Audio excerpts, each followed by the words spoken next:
मतलब खाने की मेज, डाइनिंग टेबल। आंसर बताओ भाई फटाफट, रिवीजन हो रहा है तो मैं आपसे एक्सपेक्ट करता हूं कि आप तड़ातड़ बस आंसर देते चले जाएंगे। क्लास थोड़ी पढ़ा रहा हूँ, जो मैं आपको कॉन्सेप्ट बताऊंगा समझाऊंगा सब आपको पता है, बता रखा है पहले से ही। एक एक क्वेश्चन इसमें से कराया, कौन सा नहीं कराया बताओ? जो नहीं कराया है बस तरंगी सवाल हैं, दो चार ही हैं इतने सालों में, आप देख रहे हो कि सब है। ठीक है ना? इसी बहाने आपका रिवीजन हो जाएगा और कुछ उल्टे पुल्टे सवाल भी आ जाएंगे। कह रहा है 12,000 रुपए में 20 खाने की मेजें खरीदी। 12,000 रुपए में 20 खाने की मेजें खरीदी और उन्हें चार खाने की मेजों के विक्रय मूल्य के बराबर लाभ कमाया। अच्छा बताओ प्रॉफिट कैसे होता है? प्रॉफिट तब होता है जब एसपी ज्यादा हो और सीपी कम हो। अगर 20 मेजों के एसपी में से 20 मेजों का सीपी घटा दिया जाए तो 4 का सेलिंग प्राइस बचता है, यही तो प्रॉफिट है। इसे इधर ले आओ भाई, 16 SP equals to 20 CP. Hello Ankit. अब देखो ये आपको दे रखा है और यहाँ पे देखो ये 20 सीपी की वैल्यू आपको गिवन है, 20 मेजें इसने 12,000 में खरीदी थी, तो इसकी जगह पे आप 12,000 रुपए रख सकते हो। 16 से काट लो इसे, 16 सत्ते 112, 16 पंजे 750 रुपए। बताओ भाई।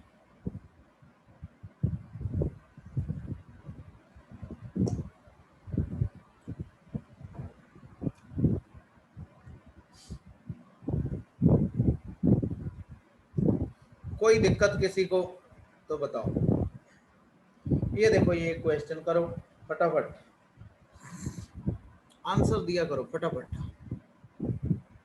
राम ने 3 रुपए 75 पैसे प्रति दर्जन के हिसाब से 1600 अंडे खरीदे।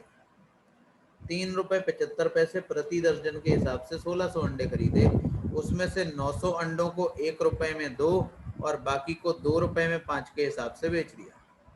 उसका प्रतिशत लाभ या हानि ज्ञात करें। ठीक है ना? 45, 46, 45, 3 रुपए 75 पैसे प्रति दर्जन अंडे, तो एक दर्जन कितने के खरीदे? 3 रुपए 75 पैसे के 12, तो 1600 अंडों की कॉस्ट कितनी रही होगी? इतनी। मतलब इसका सीपी कितना रहा होगा? टोटल इतना। दोनों जीरो से इसे काट दो, 4 से इसे काट लो 3 बार, 4 चौक 16, 3 से इसे काट दो 125 चौके 500। 500 रुपए सीपी है इन 1600 अंडों का। 900 अंडे 1 रुपए में 2 बेच दिए, मतलब 50 पैसे के हिसाब से। 1 रुपए के 2 का मतलब 50 पैसे के हिसाब से 450 के हुए। और बाकी बचे हुए 700 अंडे, 700 अंडे 2 रुपए के 5, 2 रुपए के 5 मतलब एक अंडा 2/5 रुपए का, 2/5 रुपए का। 5 से इसे काट दो 140, दूनी 280, 450 ये 280 ये। इसे सॉल्व कर लो, कितना हो जाएगा? एसपी 8 5 13 4 3 7, 730 रुपए। 500 की चीज खरीद के 730 में बेची, प्रॉफिट कितना हुआ? 230 का।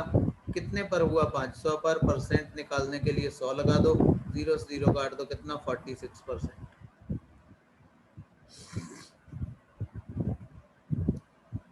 ठीक है भाई, बताओ जैसे समझ में ना आता हो, बेझिझक बोलो, टेंशन नहीं, बेझिझक बोलो क्या समझ में नहीं आया। हर बात समझ में आनी चाहिए।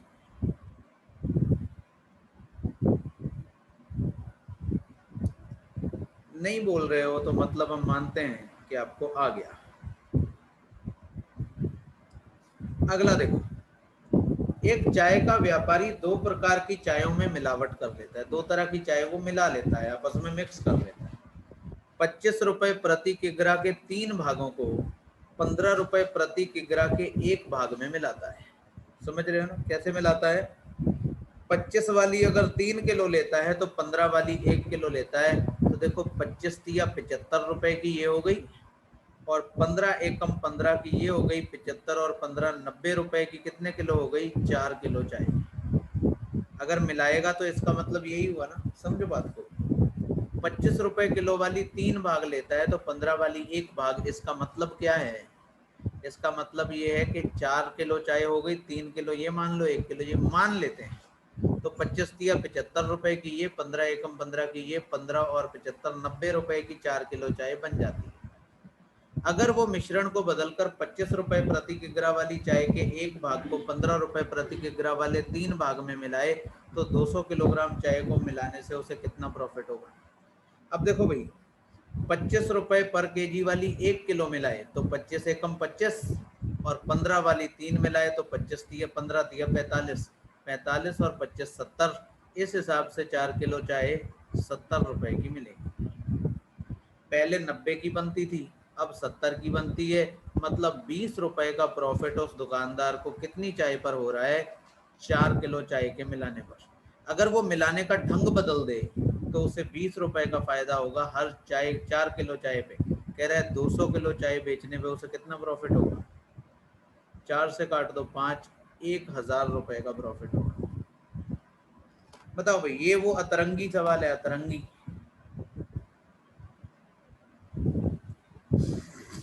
यही है अतरंगी सवाल।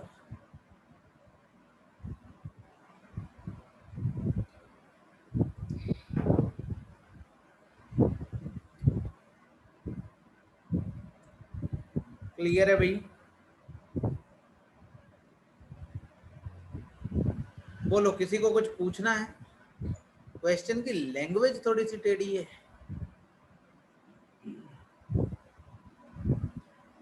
कोई हाँ ना नहीं?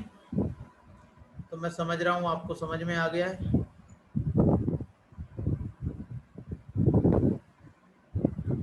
ठीक, 2005 में पूछा है, आरआरबी भुवनेश्वर में।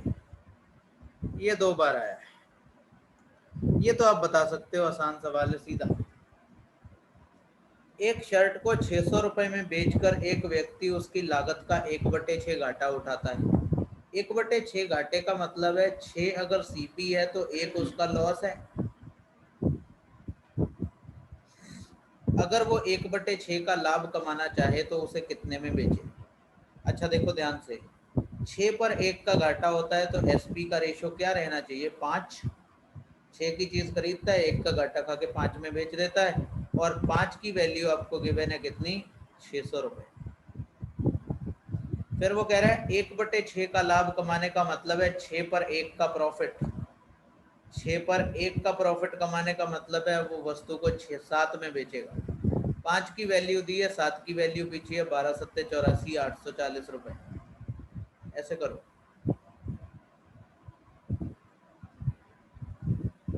840 रुपए।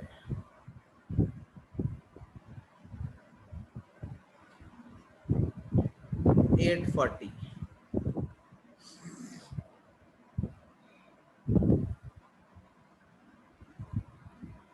नहीं आया समझ? ध्यान से देखो, ये 600 रुपए क्या दिया है? Selling price. 600 में बेचता है, 1/6 के घाटे पे बेचता है। देखो भी ध्यान से देखो, लागत मूल्य के 1/6 घाटे में बेचता है, 6 सीपी है और 1 इस पर लॉस है। बताओ, ये बात आपको समझ में आती है भाई? 1 2 3 4 5 नाम ही लिख लिया करो, कम से कम अपना नाम तो पता लग जाए कौन है आप। इतनी बात समझ में आ रही है? और कह रहा है 6, इससे तो बताओ 6 की चीज खरीदी, 1 का घाटा खाया तो बेची कितने में होगी? सेलिंग प्राइस का रेशो कितना आ जाएगा? 5।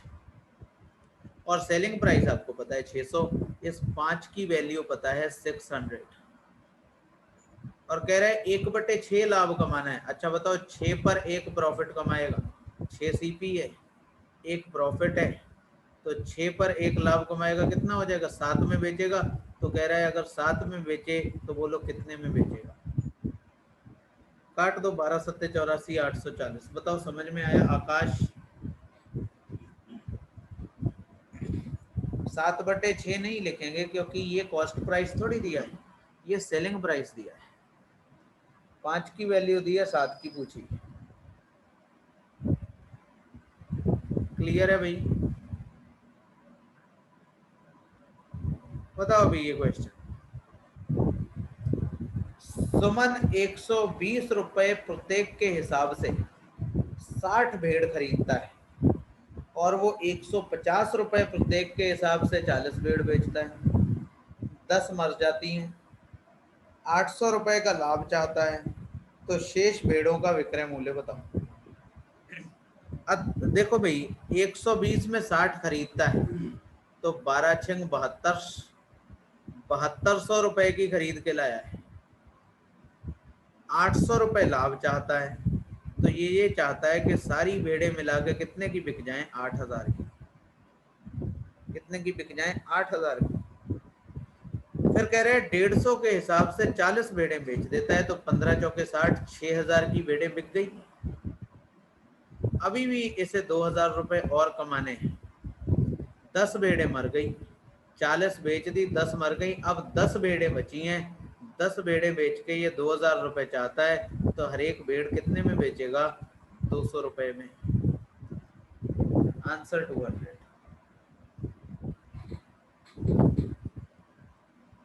बोलो भाई, क्या हुआ? मैच का स्कोर कितना बनाया उन्होंने? कम बनाया। 184, 185 का टारगेट।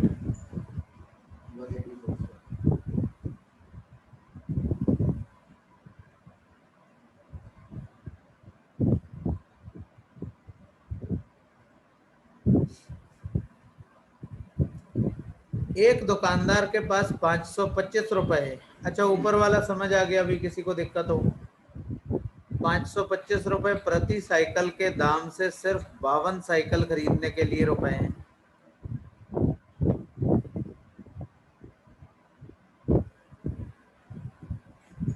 इतना स्कोर चाहिए प्रीलिम्स में, 184।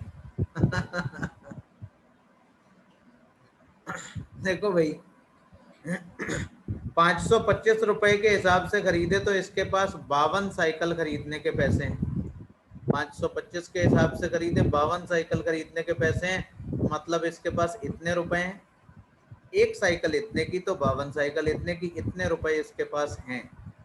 अगर कह रहा है हर साइकिल की कीमत 21 रुपए बढ़ा दें, अभी 525 है, अगर 21 बढ़ा देंगे कितनी हो जाएगी? 546। अगर 546 रुपए के हिसाब से खरीदें तो बताओ कितने साइकिल खरीद सकता है? यही तो पूछ रहा है, इतने ही सवाल। 13 चौके 52,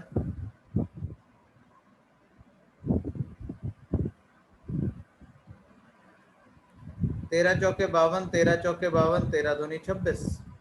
और काट लो, किससे कट जाएगा? 2 से कट जाएगा 21 बार। 21 से काट लो, 21 दूनी 42, 21 पंजे 25 दूनी 50 साइकिलें खरीद सकता है। 50 साइकिल।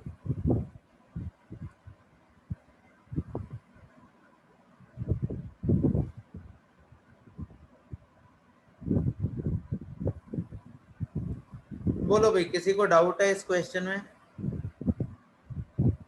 ऑप्शन 2 ही थे भाई, 2 कट गए जब मैंने उसको पीडीएफ बनाया ना, तो वो नेक्स्ट पेज पे थे, तो मुझे लगा ऑप्शन का क्या करना है। क्वेश्चन इजी था पर थोड़ा अतरंगी था, क्योंकि मेरी शीट में ऐसा कहीं नहीं था। कई बार मैंने देखा है कि आप लोग ऐसे जगहों पे फंस जाते हो जो बहुत ही आसान होता है, क्योंकि वो नया सा लगता है, इसलिए। रितेश ने एक पुरानी बाइक खरीदी, 3 मालिकों के माध्यम से गुजरने के बाद बाइक की कीमत 50% बढ़ गई। अगर पहले और दूसरे मालिक को 10 और 30% का प्रॉफिट मिलता है, तो तीसरे मालिक द्वारा अर्जित लाभ ज्ञात करें। ठीक है ना? आसान क्वेश्चन है भाई, आसान क्वेश्चन है। मानो चीज 100 रुपए की थी, पहले मालिक को 10% प्रॉफिट मिला तो 110 की हो गई। अगले मालिक को 30% प्रॉफिट मिला तो 11 या 33 रुपए इस पे बढ़ गए, तो ये 143 रुपए की हो गई। और वो कह रहा है तीसरे मालिक ने जब बेची तो 150 की बेची, 50% बढ़ गई, तो इस तीसरे मालिक को 7 का प्रॉफिट हुआ। कितने पर हुआ? 143 पर हुआ, इंटू 100। 700 बटे 143 कितना आएगा? 14 पंजे 70, 4.9 लगभग 4.9%।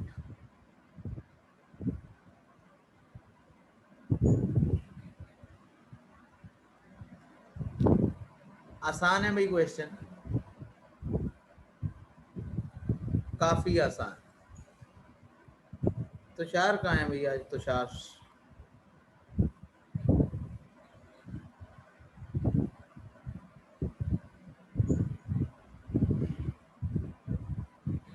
अगला बताओ। मयंक एक वस्तु की विक्रय कीमत दुगनी कर देता है तो लाभ 4 गुना हो जाता है। मूल लाभ प्रतिशत बताओ। बताओ, ये क्वेश्चन ये मैंने कराया है आपको शीट में मैंने आपको ये क्वेश्चन कराया है।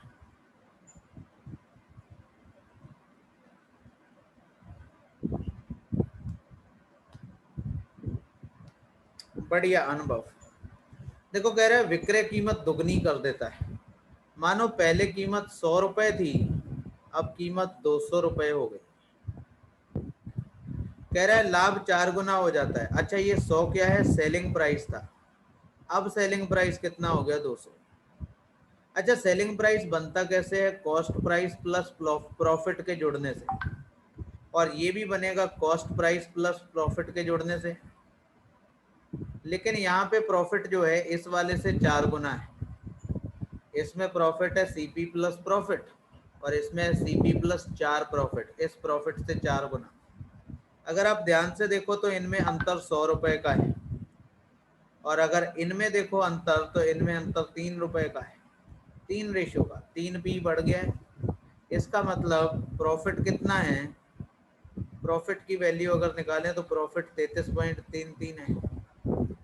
अच्छा अगर प्रॉफिट 33.33 है, पी की वैल्यू निकाली हमने, पी की वैल्यू कितनी है? 33.33। अगर प्रॉफिट 33.33 है तो सीपी कितना रहा होगा? 66.66। भाई टोटल 100 में इतना प्रॉफिट है तो इतना सीपी रहा होगा। अब ये प्रॉफिट इस पर मिला है तो इसका कितना है? 50%। Answer A. Answer A. बताओ भाई।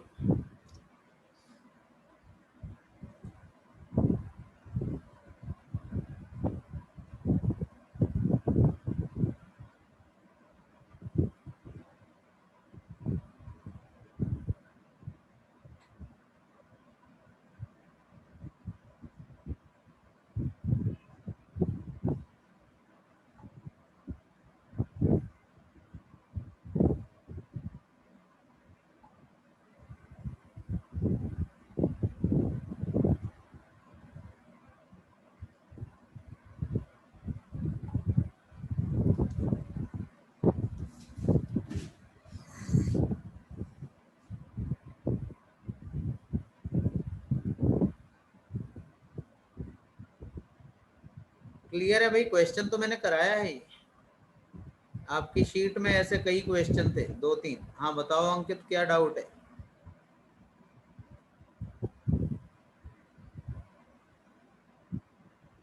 अंकित बताओ भाई क्या डाउट है? एक स्टोर में लागत मूल्य पर 320% लाभ होता है। बताओ, 320% प्रॉफिट होता है। तो इसका मतलब अगर 100 की चीज है तो वो 420 में बेची जाती है। 320 का तो लाभ ही होता है। अच्छा अनम्यूट मैं करता हूं आपको, रुक जाओ।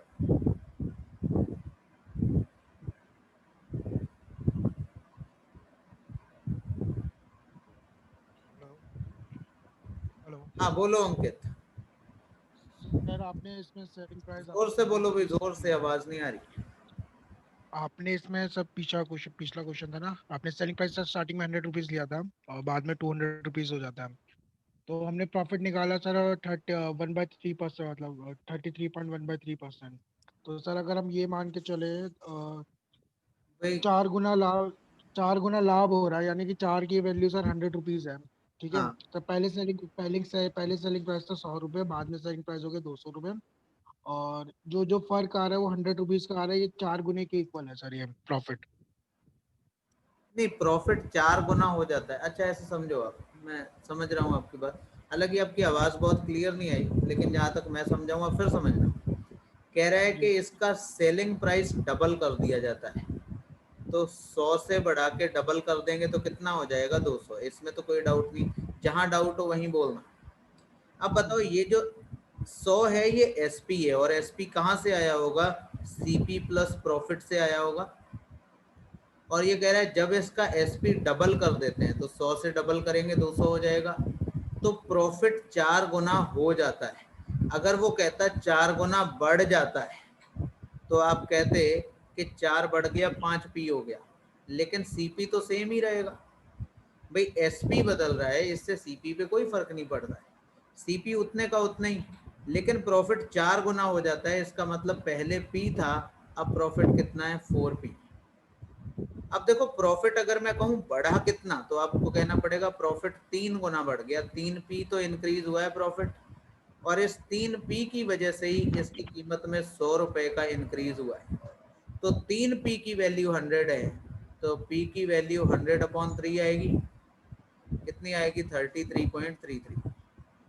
बताओ भाई, यहाँ तक कोई डाउट है आपको?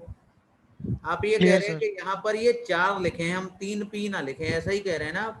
हाँ हाँ जी सर, मैं यही करके कर रहा था। लेकिन अभी आपको समझ में आ रहा है ना बात? सर क्लियर हो गया। ठीक। आगे करना है क्या? नहीं नहीं सर, क्लियर है। ठीक। Thank you. ठीक है ना, आगे बढ़ते हैं भाई। देखो इसे, कह रहा है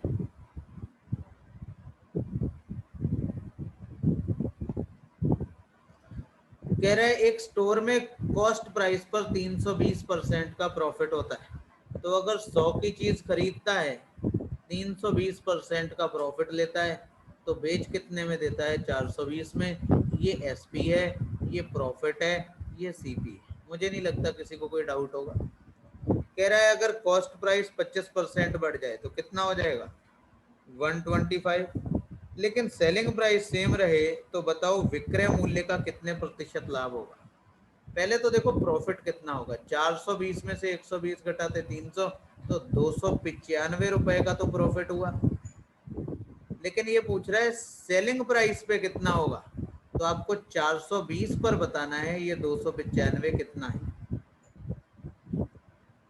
जीरो से जीरो काट दो, ये कितने से कट जाएगा? क्या 7 से कट रहा है ये? 7 चौक 28, 7 दूनी 14, नहीं कटेगा। लगभग में दे दो आंसर, लगभग पूछा है। 7 छंग 42, 7 चौक 28, 7 दूनी 14, लगभग इतना। 6 से फिर काट दो इसे 7, लगभग 70%। उपरोक्त में से कोई मत लगाना, कोई मत नहीं लगाना, क्योंकि लिखा है लगभग कितना प्रतिशत लाभ हुआ, और लगभग का मतलब है अगर आसपास आ जाए आंसर तो आप लगा दें।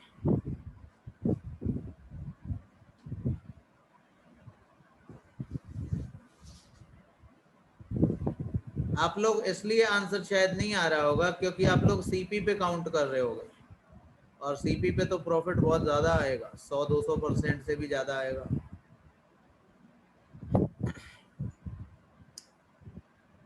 वो एसपी पे पूछ रहा है कितना प्रॉफिट हुआ। बताओ भाई, अतरंगी सवाल। मैथ का तो है ही नहीं, कॉमन सेंस लगा लोगे तब भी हो जाएगा। अगर लगभग में 75 आता फिर नहीं लगाते भाई, इशिका ना, नहीं लगाते, फिर इनमें से कोई नहीं लगाता। लगभग का मतलब भी होता है कि पॉइंट्स में ही इधर उधर हो, ऐसे नहीं कि पूरा 73% के आसपास आया और आप 70 लगा देना।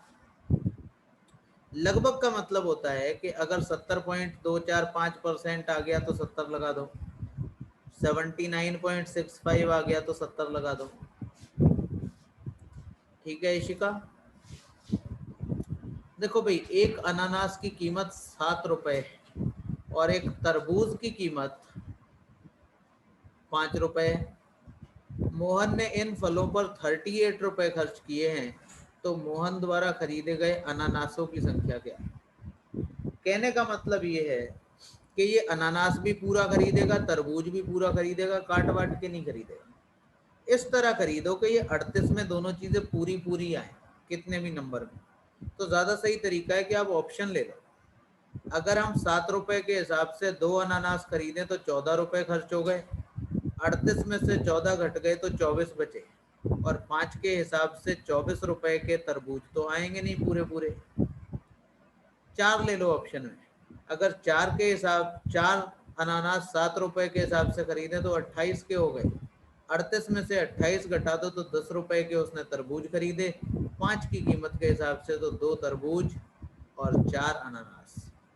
ऐसा नंबर लेना है कि वो पूरे पूरे कट जाएं, पॉइंट्स में ना जाए बात।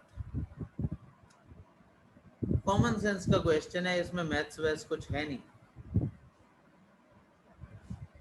पर अतरंगी सवाल है।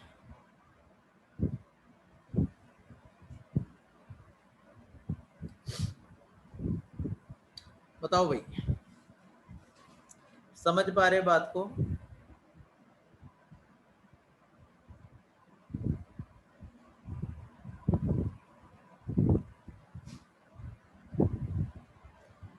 एक फल विक्रेता एक निश्चित मूल्य पर आम बेचकर 20% प्रॉफिट कमाता है। अगर वो प्रत्येक आम पर 1 रुपए ज्यादा लेता तो 40% लाभ कमाता। बताओ आम का सेलिंग प्राइस क्या है? बताओ फटाफट। शाबाश सलोनी। और कोई?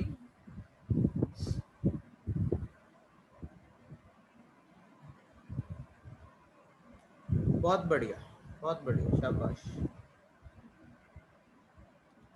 देखो भाई ध्यान से, एक बार तो ये 20% प्रॉफिट कमाता है, और फिर कह रहे हैं 1 रुपए ज्यादा लेता तो 40% प्रॉफिट कमाता। तो बताओ ये जो 1 रुपया बढ़ा है, ये असल में कितने परसेंट के बराबर है? 20% के बराबर है। बताओ भाई, 1 रुपया बढ़ने से लाभ 20% बढ़ जाता है, मतलब 20% की वैल्यू 1 रुपए है। कह रहा है सेलिंग प्राइस बताओ। सेलिंग प्राइस का मतलब है कि वो आम बेचकर 20% लाभ कमाता है, मतलब सेलिंग प्राइस कितना होगा? 120%। काट दो इससे, कितना आएगा? 6 रुपए। Selling price 6 rupees.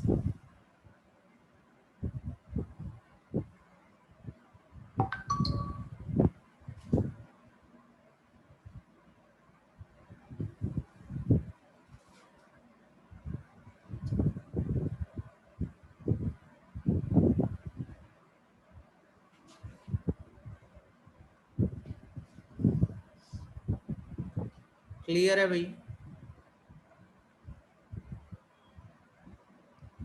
नेक्स्ट देखो, एक आदमी ने 2 टीवी सेट 47,908 रुपए में खरीदे। उसने एक टीवी को 17% प्रॉफिट पर और दूसरे को 11% लॉस पर बेचा। उससे पूरे लेन देन में ना तो कोई प्रॉफिट हुआ ना लॉस। बताओ प्रत्येक टीवी का कॉस्ट प्राइस क्या है? बताओ भाई, कुछ मुश्किल बात नहीं। कह रहा है कि पूरे सौदे में उसे ना प्रॉफिट हुआ ना लॉस। इसका मतलब जितना प्रॉफिट पहले पर हुआ उतना लॉस दूसरे पे हो गया, और ये रह गए ठन ठन गोपाल, मतलब मिला कुछ भी नहीं। अगर पहले वाले का कॉस्ट प्राइस एक्स मान लें तो इस पर 17% प्रॉफिट, और दूसरे वाले का कॉस्ट प्राइस वाई मान लें तो इस पर 11% लॉस। आपस में क्या है? बराबर है। आपस में क्या है? बराबर है। सही है ना? अब देखो, अगर आपसे पूछे कि एक्स और वाई की कीमत का रेशियो क्या है, तो एक्स और वाई की कीमत का रेशियो 11:17 है।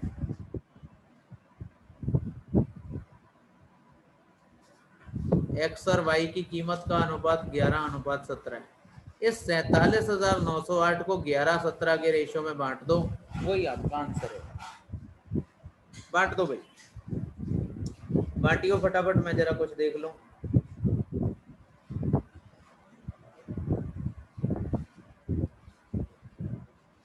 ऑप्शन बी आ रहा है क्या?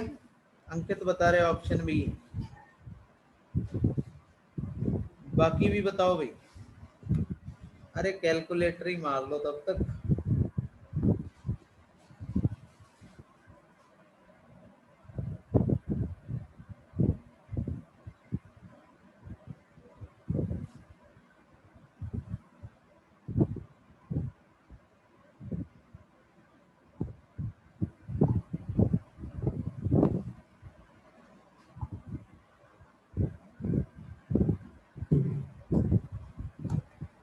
एक्स वाई का रेशियो 11:17 है, इस रेशियो में बांट लो, बस इतना ही काम करना है, कर लेना मजे से। इतने ढीले हो। संटी कहाँ है मेरी?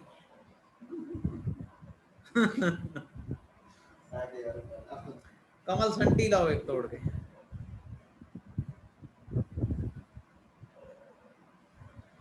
हम लोग जब छोटे छोटे होते थे, शिशु मंदिर में पढ़ने जाते थे, तो यही होता था।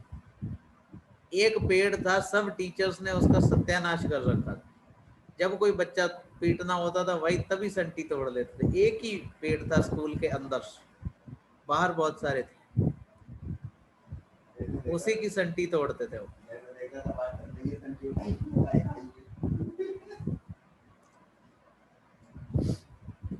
हाँ, सरस्वती में बहुत होता था, हमारे टीचर्स तो बहुत पीटा पाटी करते थे। मैं तो खैर नहीं पिटा कभी जिंदगी में, लेकिन बच्चे पिटते थे, मुझे उन पे बड़ा तरस आता था और टीचर पे गुस्सा भी आता था। मुझे लगता था मुझे पीटे, मैं पकड़ के इसे धर लूं, होगा टीचर। यकीनन मेरे दिमाग में यही आता था। कोई आदमी किसी को मारने का हक नहीं रखता, थप्पड़ थोड़ी ना मार सकते हैं आप किसी को।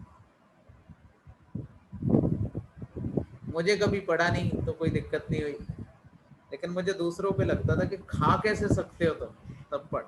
एक इंसान को मार कैसे सकता है? ये उसके हक में नहीं है, उसका राइट नहीं है।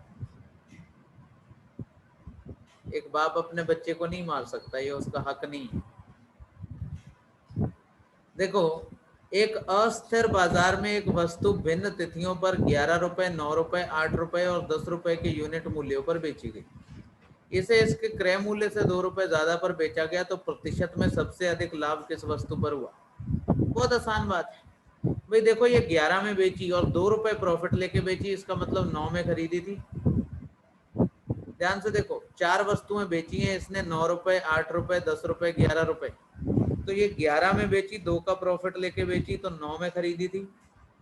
9 पे 2 का प्रॉफिट। ये 9 में बेची है तो 7 में खरीदी होगी, 7 पे 2 का प्रॉफिट। ये 8 में बेची है तो 6 में खरीदी होगी, 6 पे 8 का प्रॉफिट। और 10 में बेची है तो 8 में खरीदी होगी, 8 पे 2 का प्रॉफिट। अब बताओ प्रॉफिट परसेंट कहाँ ज्यादा होगा? प्रॉफिट तो सब पे 2-2 रुपए है। प्रॉफिट सबसे ज्यादा परसेंट उस पे होगा जिसका सीपी सबसे कम होगा। सबसे कम सीपी किसका है? तीसरे वाले का। तो ऑप्शन सी। भाई सबसे ज्यादा प्रॉफिट किसका होगा? रख ले बस, थोड़ी देर खाली हो रहा।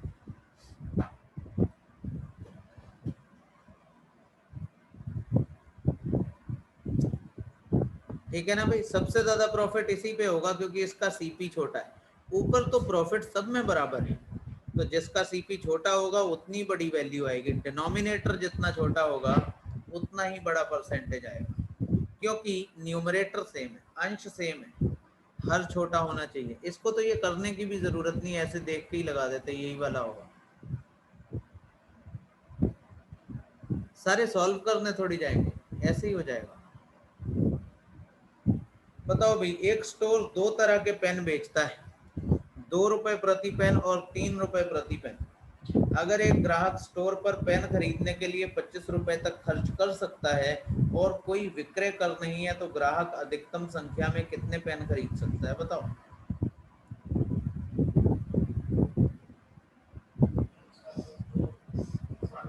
दो रुपए प्रति पेन और 3 रुपए प्रति पेन, 25 रुपए खरीदने हैं और कह रहा है ग्राहक अधिकतम संख्या में कितने पेन खरीद सकता है? बताओ, ग्राहक मैक्सिमम पेन तभी खरीदेगा अगर वो सस्ते वाले पेन ज्यादा खरीदे।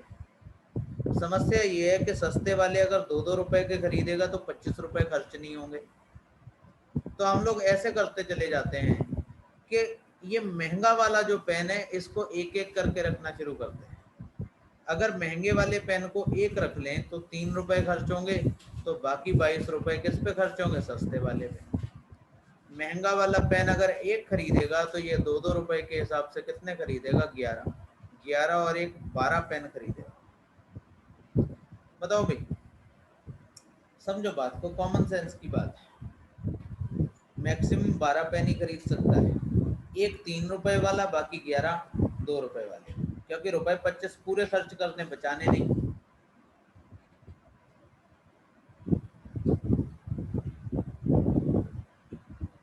बोलो भाई।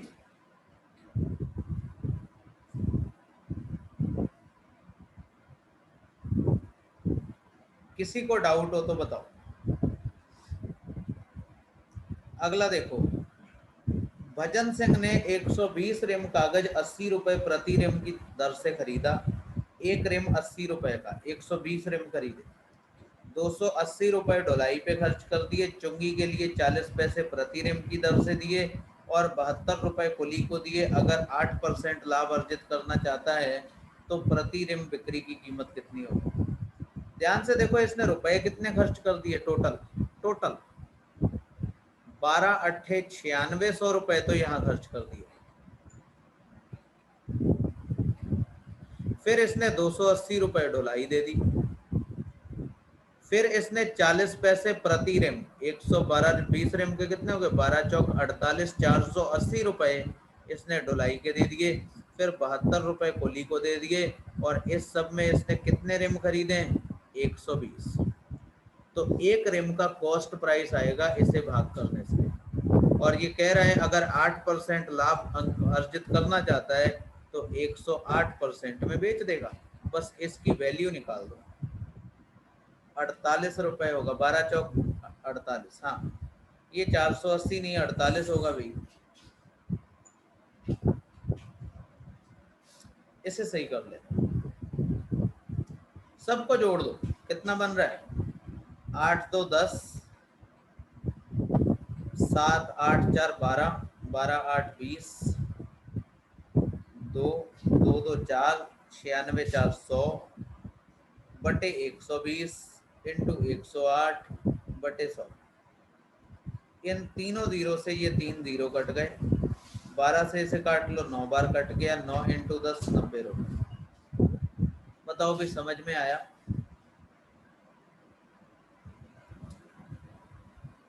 ठीक है भाई, टाइम भी खत्म हो गया है, बाकी कल करते हैं, अब आज नहीं करते, काफी लेट हो गया है। कल को देखना सैटरडे है, बाकी क्लास तो कोई होगी नहीं। तो अगर मैं फ्री हुआ, देखो मुझे पता नहीं होता मेरे वीकेंड का, तो अगर मैं फ्री हुआ तो कल शाम को मैं आपको दिन में ही बता दूंगा, 5-6 बजे तक बता दूंगा। फिर हम लोग आराम से बैठ के 2-2.5 घंटे ये एनटीपीसी के ही क्वेश्चन लगा लेंगे। शीट मैं आपको प्रोवाइड करा दूंगा लंबी चौड़ी, ठीक है ना? कोई और टॉपिक ले लेंगे, इसमें तो बहुत अच्छे क्वेश्चन बचे नहीं है। बुक में 2-4 और होंगे तो देखेंगे, और इस शीट में जो बचे हैं वो देख लेंगे। क्लियर है भाई? Thank you very much.